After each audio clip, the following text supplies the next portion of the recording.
क्या खुशबू आ रही है खीर की।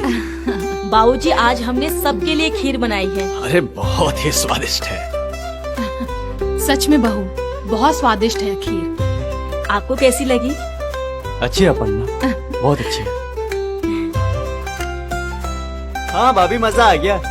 मन कर रहा है आपको फिर से गले लगा लो और थैंक यू कहने का मन कर रहा है हमें। हाँ तो देर किस बात की, थैंक यू बोल दे।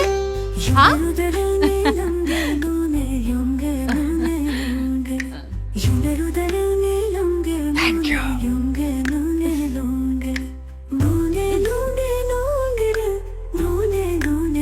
सुनिए जी, बहू को रीति रिवाज के बारे में कुछ बताना था ना, तो बता दो।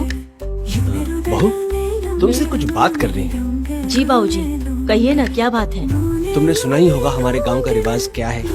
रिवाज? कौन सा रिवाज? वही अपर्णा, इस गांव में एक रिवाज है, शादी के बाद पहला बच्चा ससुर से ही होगा। उसके बाद वो चाहे तो अपने पति के साथ बच्चे कर सकती है। ये रिवाज अभी भी है यहाँ? हमें तो लगा था समय के साथ सब बदल गया होगा इस गांव में। नहीं अपर्णा, ये रिवाज आज भी है यहाँ पर और इस गांव में हर कोई मानता है इसे। बेटा रिवाज तो सबको मानना पड़ता है, इससे पति पत्नी के संबंध अच्छे होते हैं और घर में खुशी आती है। नहीं हो पाएगा हमसे ये सब। ना तो हम इस रिवाज को मानते हैं और ना ही हम ऐसा कुछ करने वाले हैं। जीवन जी आप भी कुछ बोलिए ना इन्हें। दीप मेरे यार कहाँ है?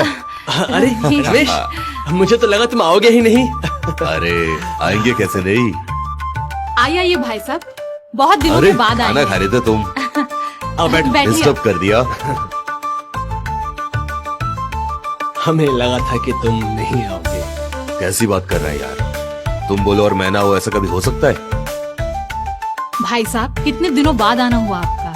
अरे भाभी जी क्या करता, अब तो जानते हो मैं कितना व्यस्त रहता हूँ अपने घर के कामों में। बहू ये चैन से बैठने नहीं देती। जीवन खुश रहो, तुम्हारी शादी की खबर सुनते ही मन एकदम प्रसन्न हो गया। चाचा जी, मैं अपनी पत्नी से मिलवाता हूँ। हाँ हाँ अपर्णा, ये मेरे चाचा जैसे हैं।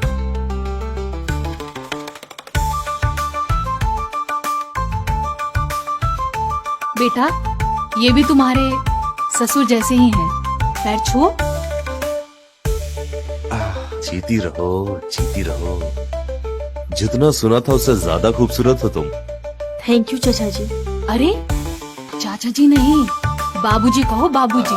अभी तो कहा ना मैंने, ये भी तुम्हारे ससुर जैसे हैं। हाँ जी। अपर्णा बहू, हमारे गांव के रिवाज के मुताबिक जब बहू शादी करके आती है, वो अपने ससुर से संबंध बनाती है, पहला बच्चा पैदा करती है और हमारी सेहत अब उस लायक नहीं है कि बहू के साथ शारीरिक संबंध बना सके, तो इसीलिए इस काम के लिए हम अपने जिगरी दोस्त रमेश को बुलाया है। आज से ये तुम्हारे ही ससुर हैं और इसे ही ससुर समझो। आज से तुम्हारे यही पहरेदार हैं। पर बाबूजी ये कैसे? जीवन बेटा, तुम्हारे बाबूजी सही तो कह रहे हैं और भाई साहब को बुला के अच्छा ही किया। नहीं बाबूजी, हमसे नहीं हो पाएगा, ये हमसे नहीं हो पाएगा।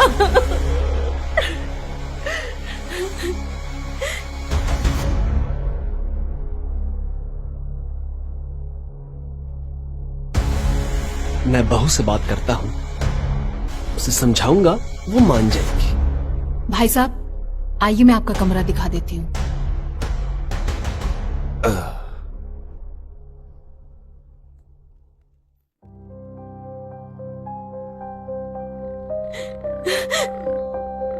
नहीं, हमसे ये नहीं होगा, हमसे ये नहीं हो पाएगा और ये सही नहीं है, नहीं है ये सही। हम इस रिवाज को नहीं मानेंगे, नहीं मानेंगे, नहीं मानेंगे।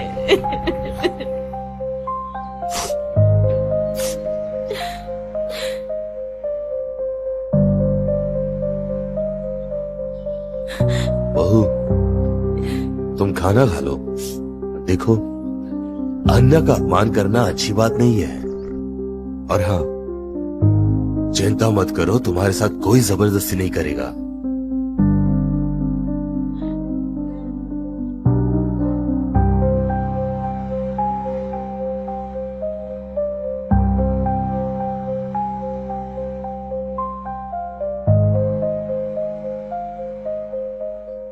बाबूजी ने जो कहा कि जबरदस्ती नहीं करने वाले, सच में ऐसा करेंगे क्या? ऐसा हुआ तो फिर हम शायद वो भी अच्छे ही होंगे।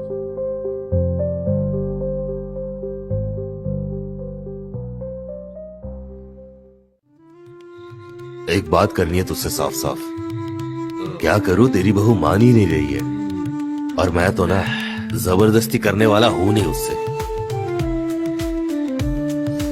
रमेश, तू चिंता मत कर, मैं बहू से बात करूंगा।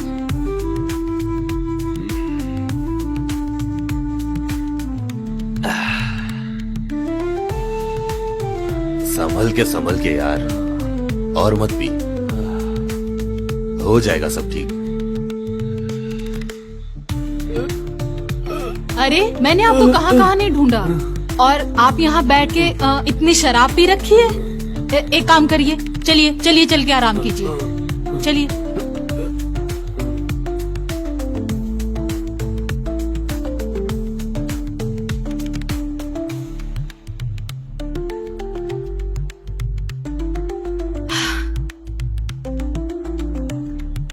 क्या बात है, बड़े थके से लग रहे हो। क्या है कि बहुत मेहनत करनी पड़ती है समाज सेवा में, बहुत जिम्मेदारियां हैं, पूरी करते करते थोड़ी थकान हो जाती है। सभी को खुश करना पड़ता है, थकावट तो होगी। तो लाइए हम आपकी थकावट को दूर कर देते हैं। वैसे तो आप बड़े नेक काम करते हैं, जो औरत को खुश रखते हो वो तो भलाई का काम है। मैं भी कभी खुश हुआ करती थी अरे जब आप मुझे खुश करते थे। अरे वो तो जवानी के दिनों की बात है। तो अभी कहाँ आपका बुढ़ापा आ गया है, सिर्फ बाल पके हैं, बाकी तो सब वैसे ही है। अच्छा तुम्हें बहुत पता है। हाँ? वैसे तो तुम भी कुछ कम नहीं लग रही है, पहले की तरह उतनी ही सुंदर, वैसा ही कतरीला बदन, क्या बात है। ऐसे कैसे अंदाजा आपने लगा लिया है कि मैं पहले जैसी हूँ? हम तो दूर से देखकर ही पहचान जाते हैं। अभी तक तो आपने मुझे चखा भी नहीं। क्या वो वक्त था जो हम लोग साथ में घंटों घंटों रहा करते थे? सच में कहो तो फिर से वो वक्त को दोहराया जाए। क्या पुराने दिन याद दिला दिया तुमने। मेरी जान, देर किस बात की है, अभी शुरू हो जाते हैं। हाँ